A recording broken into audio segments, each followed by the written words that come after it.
Halo teman-teman, saya Luciana Fiasmolaba, mahasiswa Sosiologi FISIP 4 tahun angkatan 2017, dan pada kesempatan kali ini saya akan membahas mengenai globalisasi dan ekonomi global.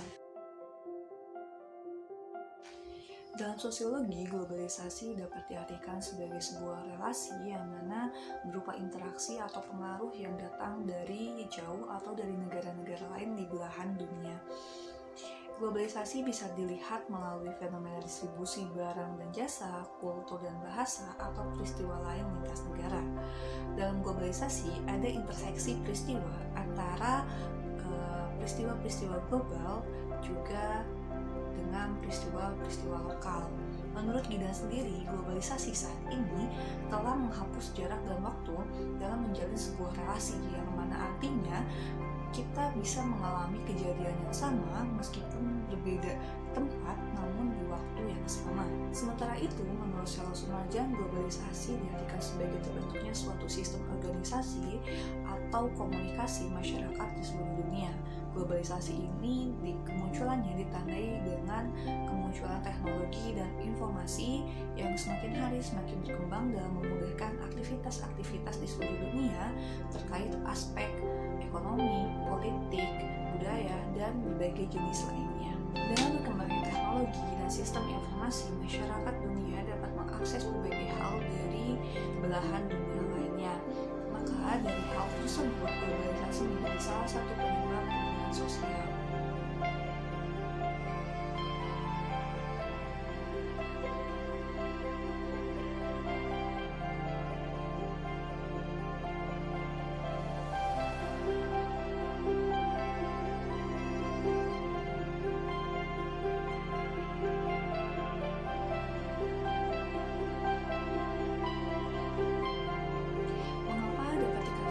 Salah satu penyebab perubahan sosial. Hal tersebut dikarenakan dengan adanya globalisasi, masyarakat dengan mudah mengakses berbagai hal dari negara lainnya, termasuk nilai-nilai, kaidah-kaidah, ataupun budaya.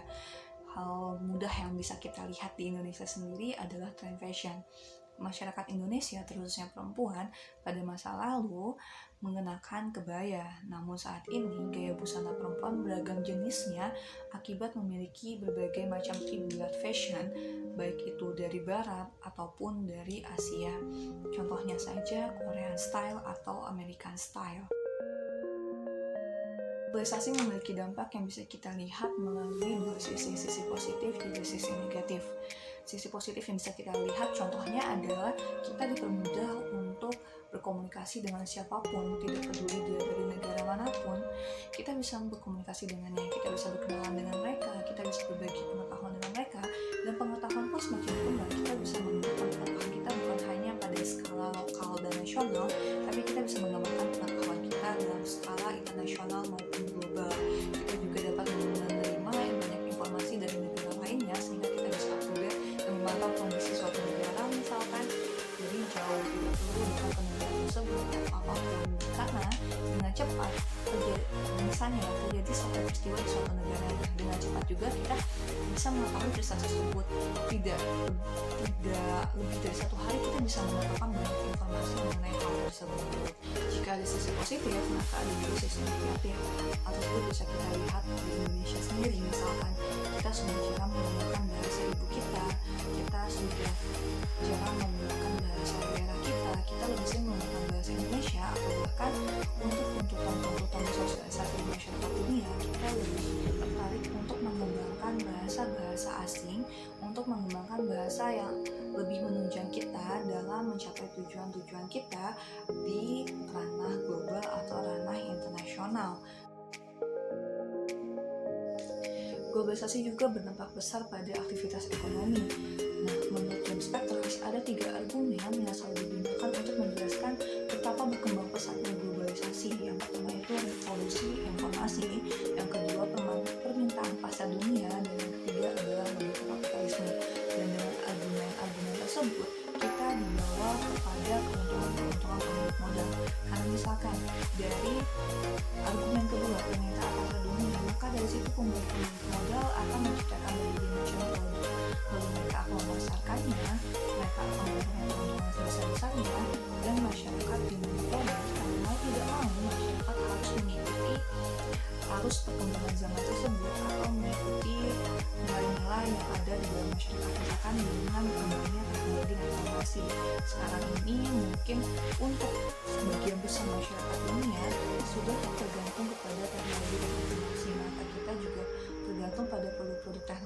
misalkan seperti gadgetnya atau seperti internetnya, yang mana kemudian hal tersebut dapat memberikan keuntungan kepada pemilik modal. Nah, mungkin untuk negara-negara maju, masyarakat-masyarakat negara maju atau masyarakat-masyarakat dari menengah ke atas, globalisasi dan tuntutan-tuntutan nilai-nilai juga kaidah-kaidah baru ini tidak akan begitu menyiksa. Namun untuk beberapa negara dari dunia ketiga, hal ini dapat mencekik mereka atau bahkan menyiksa mereka karena ketidakmampuan mengejar nilai-nilai yang berlaku di masyarakat dunia. Nah, sinergisitas kapitalisme dan perekonomian barat menjadi tolak ukur untuk mengatakan bahwa globalisasi merupakan model pengembangan ekonomi berbasiskan kepemilikan modal, industrialisasi, dan pertumbuhan ekonomi yang berlaku universal di seluruh dunia.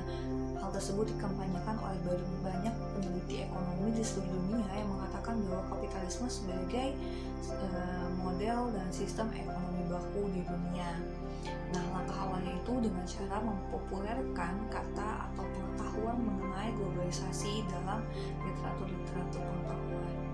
Dengan adanya globalisasi, negara-negara saling bersaing satu sama lain di pasar industri.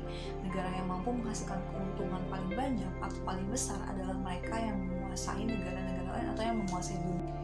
Dengan adanya globalisasi, negara-negara saling bersaing di dalam pasar industri dan mereka memiliki pemikiran atau memiliki persepsi atau memiliki pengetahuan bahwa negara yang menguntungkan atau yang menghasilkan keuntungan lebih besar atau lebih banyak adalah mereka yang menguasai.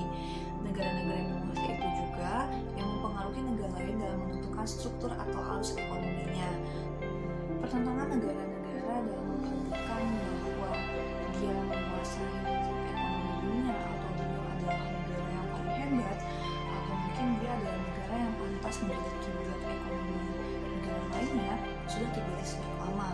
Dan ada juga pertentangan mengenai pemikiran sistem ekonomi yang sudah diperdebatkan sejak lama. Salah satunya pemikiran mengenai ekonomi itu adalah pemikiran antara John Maynard Keynes dan Friedrich von Hayek. Nah, Keynes sendiri berpandangan bahwa mempertahankan ekonomi harus ada keterlibatan negara, sementara Hayek sebaliknya.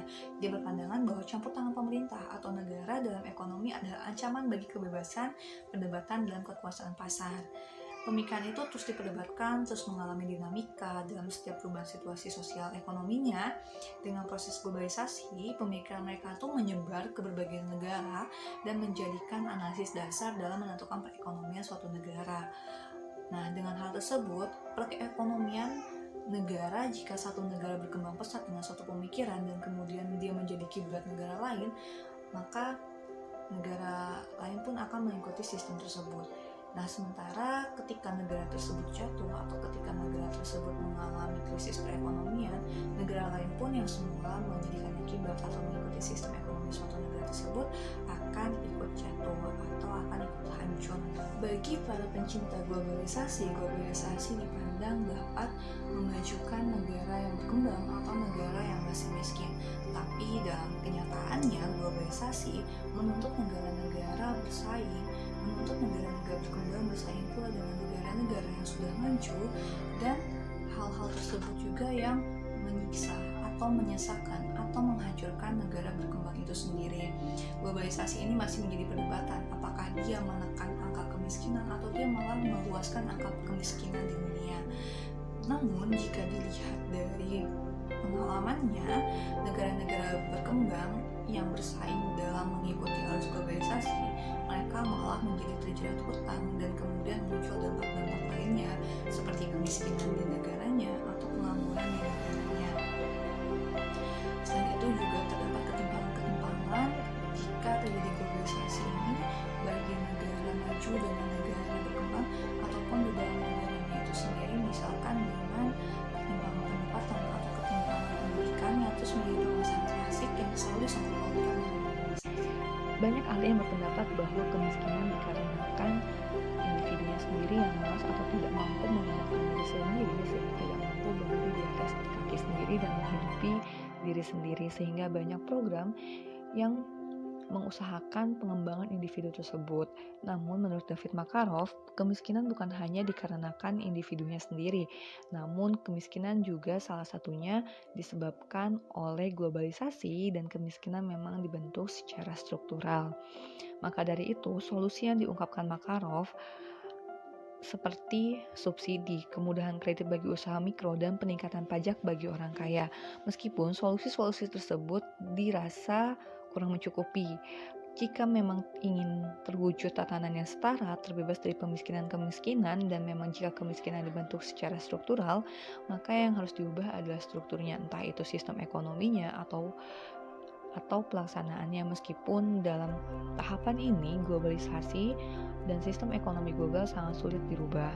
Hal yang paling mudah dilakukan oleh negara-negara berkembang ialah dengan memberikan atau membuka jalan pada ekonomi global pada masyarakatnya secara seluas-luasnya.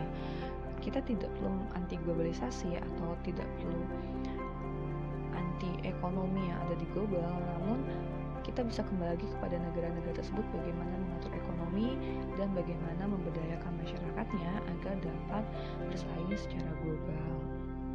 Sekian yang bisa saya sampaikan. Terima kasih teman-teman.